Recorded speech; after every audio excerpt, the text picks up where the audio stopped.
1 মিনিটের ভুলে ম্যাচটা ড্র করলো মোহনবাগান, মানে 2 পয়েন্ট ফেলে চলে এলো মাঠে। আর 1 মিনিট বাকি ছিল, জাস্ট 1 মিনিট পেরিয়ে গেলে মোহনবাগান ম্যাচটা জিতে যেত। অভিমিতাই খেয়াল করতে পারলো না, পেছন থেকে ঢুকে গেল, ঋত্বিক দাস স্কোর করে দিয়ে বেরিয়ে গেল। অভিমিতাই সারা ম্যাচ জুড়ে ভালো খেলেছে, প্রত্যেকটা ম্যাচই ভালো খেলে, কিন্তু একটা মিস্টেক, একটা সামান্য ভুল, একটা কনসেন্ট্রেশনের অভাব খেলাটা পুরো ঘুরিয়ে দিল। খেলার শুরু থেকে মোহনবাগানের ডমিনেশন ছিল। লোবেরা যখনই ডবল ডিফেন্ডার নামিয়েছেন তখন কাজটাই এটা ছিল যে একটা গোল যেটা লিস্টান করে দিয়েছিল বিশ্বমানের, সেটা ছাড়া কিন্তু মোহনবাগান আর গোল করতে পারেনি। এবং ওই গোলটা মানে আপনার প্রতি বছরও হয় না, ভারতীয় প্লেয়ার ওই রকম গোল করে সেটা হাতে গুনে বলা যাবে কটা হয়েছে আইএসএলে। তো ওই গোল তো আর রোজ রোজও হবে না, তো ফলে ওই গোলটা না হলে কিন্তু আমরা ম্যাচটা হারি বলা চলে, বা ম্যাচটা ড্র হতো, কারণ মোহনবাগান গোল করতে পারতো বলে তো খেলা দেখে মনে হয়নি, শুধু গোলটাকে ডিফেন্ড করতে হতো, আর তাও 1 মিনিটের জন্য। আর অনেকেই কমেন্টে লিখছেন আপনি বড্ড নেগেটিভ কথা বলছেন। আমি নেগেটিভ কথা বলছি, টিমটার অবস্থা তাই। এতদিন তো নেগেটিভ কথা এইভাবে বলতাম না। আজকেও তো ওই গোলটা ছাড়া গোল করতে পারিনি, গোল করতে পারছে না, এবং গোলটা দূর থেকেই করতে হবে। যদি কেউ কোনো টিম ওরকম ডিফেন্স জ্যাম করে খেলে, মোহনবাগান সেই ডিফেন্স ভাঙতে পারছে না, ফলে গোলটা পেছন থেকেই দূর থেকে ওরকম অনবদ্য হয় আপুইয়াকে নয়, থাপাকে নয়, লিস্টানকে অথবা বিদেশি প্লেয়ারদের করতে হবে, যেটা দিমি করতে পারতো। এখন দিমির কি হয়েছে বলতে পারবো না, সেই জায়গাটা রাখতে পারছে না। রবসানও সেরকম গোল করে, কিন্তু রবসান সেই জায়গাটা পাচ্ছে না, তাকে মানে অনেকটা জায়গা জুড়ে খেলতে হচ্ছে। ম্যাকলারেনেরও মানে মানসিক কোনো পরিবর্তন হয়েছে বা কিছু হয়েছে কিনা বলতে পারবো না, যে অসাধারণ গোলগুলো করে সেগুলো সুযোগ পাওয়া সত্ত্বেও ঠিকমতো প্লেসমেন্ট তার হচ্ছে না, বেরিয়ে যাচ্ছে। মানে সব দিক দিয়ে গোল পাওয়ার ক্ষেত্রে একটা ব্যাড লাক কাজ করছে। মুম্বাইয়ের এগেনস্টে যখন খেলছিল এরকম সুযোগ মোহনবাগান অনেক পেয়েছিল ইকুয়ালাইজ করার, করতে পারেনি। আজকে জামশেদপুর সারা ম্যাচে সেইভাবে সুযোগ না পাওয়া সত্ত্বেও লাস্ট মোমেন্টে একটা ভালো সুযোগ পেল, কনভার্ট করে দিয়ে বেরিয়ে গেল। তবে তার আগেও অনেকবার জামশেদপুর গোল করার সুযোগ পেয়েছিল, একদম পায়নি বললে ভুল হবে, এবং সেটা হয়নি মেনলি আমাদের ডিফেন্ডারদের জন্যই। আমার তো খেলা দেখে পরিষ্কার যদি বলেন, নিরপেক্ষভাবে বলতে হয়, তাহলে লোবেরা ডবল ডিফেন্ডার নামিয়েছিল বলে আজকে ম্যাচটা ড্র হয়েছে, আমরা হেরেও যেতে পারতাম। তবে যে মোমেন্টে গোলটা হয়েছে সেটা মানে একটা অমার্জনীয় ভুলের মতো ব্যাপারটা দাঁড়িয়ে গেল, এবং লিস্টনের ওই বিশ্বমানের গোলটারও মানে গৌরব বা উজ্জ্বলতা যেন কিছুটা কমে গেল। আগামীকাল মুম্বাইয়ের ম্যাচ আছে, মুম্বাই ওড়িশা ম্যাচটা যদি ড্র হয় তাহলেও মোহনবাগানের জন্য ভালো হবে, 1 পয়েন্টের ডিফারেন্স থাকবে।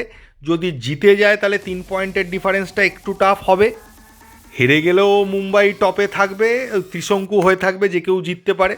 তবে আজকের ম্যাচটা জিতা ম্যাচ ছিল, এই কথাটাই আমি হয়তো এই নিয়ে 3-4বার বলে ফেললাম, মানতে পারছি না বিষয়টা। এই ম্যাচটা কি করে মানে ড্র হয়, কি করে 2 পয়েন্ট যায়?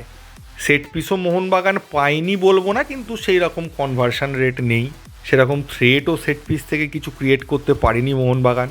আবার এটাও মজার বিষয়, এই গোলটা যদি আগে হতো, আগে ইকুয়ালাইজারটা জামশেদপুর পেত, তাহলে লোবেরা হয়তো একজন ডিফেন্ডার তুলে নিয়ে আর একজন বিদেশি নামিয়ে, মানে 3টে আপফ্রন্টে বিদেশি খেলিয়ে একটা অ্যাটাকিং মোডে যেতে পারতেন। কিন্তু যে সময় গোলটা হয়েছে সেসব কিছু করার কোনো সুযোগই নেই। জামশেদপুরের জন্য দারুণ রেজাল্ট বলবো, আর মোহনবাগানের এটা নৈতিক হার বলা চলে। আবার যদি নিরপেক্ষভাবে রেজাল্টটা দেখেন, মোহনবাগান যা খেলেছে, জামশেদপুর যা খেলেছে, এই রেজাল্ট একদম সুটেবল, দুজনেই খুব ভালো খেলেছে, তো দুজনেরই সমান ক্রেডিট বলা চলে। সেই হিসেবে ড্রটা রেজাল্ট খারাপ আমি বলবো না, কিন্তু মোহনবাগানের অ্যাসপেক্ট থেকে তো এটা জেতা ম্যাচ। এমনও নয় যে এই ম্যাচটা ড্র হওয়ার ফলে মোহনবাগান পুরো ছিটকে বেরিয়ে চলে গেল, মানে টুর্নামেন্টে চ্যাম্পিয়ন হওয়ার আর সম্ভাবনা রইল না, এরকম ব্যাপারও হয়নি। কিন্তু সিচুয়েশনটা যেরকম দাঁড়িয়ে গেল, মোহনবাগানকে সব ম্যাচই প্রায় জিততে হবে, এবং ড্র করা চলতে পারে, সেটা ডিপেন্ড করবে অপোনেন্ট মানে মুম্বাই জামশেদপুর কীরকম খেলছে তার উপর। তবে লিগ টেবিলে একটা মজার বিষয় হয়ে আছে, আপনারা খেয়াল করেছেন কিনা জানি না, যে এর পরের ম্যাচগুলো যদি বেঙ্গালুরু, ইস্ট বেঙ্গল, পাঞ্জাব এফসি এরা জেতে, আর মুম্বাই যদি কোনোভাবে কালকে ওড়িশার কাছে আটকে যায়, তাহলে প্রথম আইএসএলের ইতিহাসে এরকম হবে 1 থেকে 6 পর্যন্ত প্রত্যেকটা টিমের পয়েন্ট সমান, মানে 6জন চ্যাম্পিয়ন হওয়ার দাবিদার হয়ে যাবে। এবার সেটা হলে আইএসএলের ইতিহাসে প্রথমবার এত জমজমাট লিগ হতে চলেছে আর কি, যদি সেটা হয়। আর মোহনবাগান প্লেয়ারদের বলতে গেলে দেখুন, নতুন করে বলার কিছু নেই। দিমি কামিন্স দুজনে মিলে গোলের সামনে অনেকবার বল পেলেও কিন্তু আলটিমেটলি এর গায়ে ওর গায়ে মারলো। দিমি একটা পয়েন্ট ব্ল্যাঙ্ক জায়গা থেকে বল পেয়েছিল, গ্রাউন্ডে মারলো, ওদের প্লেয়ারের গাতে লেগে বেরিয়ে গেল, যেটা এই ম্যাচে প্রথম হচ্ছে না, এটা অনেকবারই হয়েছে। কামিন্স শট মেরেছে, ডিফ্লেক্ট হয়েছে, দিমি শট মেরেছে, ডিফ্লেক্ট হয়েছে, এটা হয়েইছে। ম্যাকলারেনের মিস করাটা নতুন শুরু হয়েছে, এর আগে এরম মিস ম্যাকলারেন করতো না, জানি না কি হয়েছে। রবসান চেষ্টা করছে কিন্তু রবসান বারবার ঘিরে যাচ্ছে চারদিক থেকে। ও বল হোল্ড করে, অনেকটা বেশি হোল্ড করছে, বল হোল্ড করে ঢোকার চেষ্টা করছে কিন্তু ঘিরে যাচ্ছে, কতজনকে কাটাবে।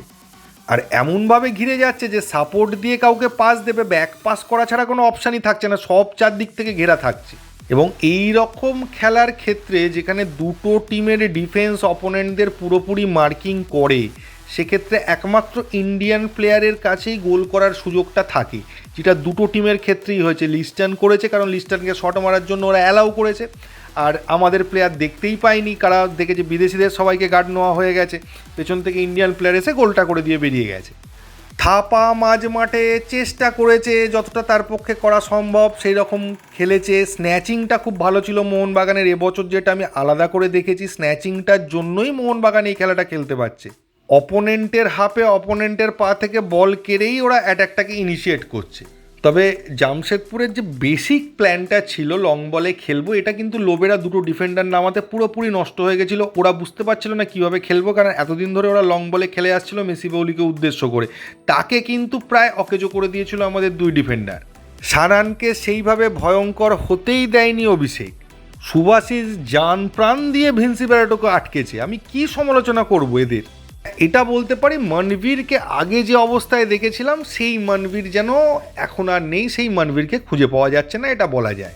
এবার মুশকিল হচ্ছে বিদেশি প্লেয়াররা যদি গোলটা করতে না পারে, তখন কোচ তো আর এরম নয় যে ম্যাকলারেনকে তুলে নিয়ে সুহেল ভাটকে নামিয়ে দিল, বা রবসানকে তুলে দিয়ে সাহালকে নামিয়ে দিল, ইন্ডিয়ান স্কোয়াড নিয়ে খেললো। এই রকম লেভেলের রিস্ক তো কোচও নিতে পারবে না, কারণ তারপর যদি এরকমই রেজাল্ট হতো তাহলে তো কোচের অবস্থা খারাপ করে দেবে সবাই।